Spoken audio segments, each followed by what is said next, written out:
Ses premiers succès sur scène, Michel Thor les célébrait avec pudeur.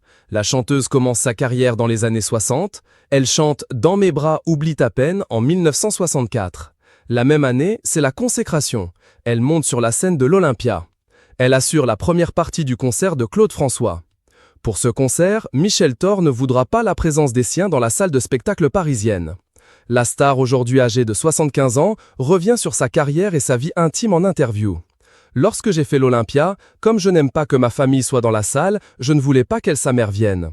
Elle était venue l'après-midi pour installer ma loge, mais je ne voulais pas qu'elle reste pour le spectacle. J'espère qu'elle ne m'a pas écouté et qu'elle s'est cachée dans un petit coin, confie Michel Thor dans une interview accordée au magazine Ici Paris. Il faut dire que, par la suite, l'absence de sa mère dans sa vie et sa carrière sera criante. L'année suivante, sa mère Clémente Thor, la vraie orthographe de son nom de famille, décède dans un accident de la route. Lorsque Clémente Thor disparaît au volant de sa Renault 4L offerte par sa fille quelques mois plus tôt, la chanteuse est à peine majeure. J'ai alors réalisé que je venais de perdre l'essentiel, se souvient-elle avec émotion. J'avais 18 ans, je débutais dans le métier et maman est partie. Malgré son jeune âge, elle a été assaillie par la culpabilité. J'ai aussi craint de ne pas avoir été assez présente et aimante. Elle rêvait d'avoir une maison à elle, je n'ai pas eu le temps de la lui acheter, racontait-elle rétrospectivement au magazine Nous Deux.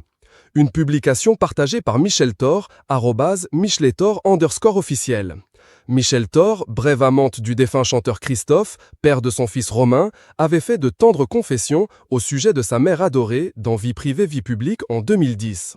Dans sa jeunesse, elle avait même été remarquée par Jean Nohain, qui l'avait engagée pendant plusieurs semaines à la radio. Mais sa famille l'avait obligée à renoncer.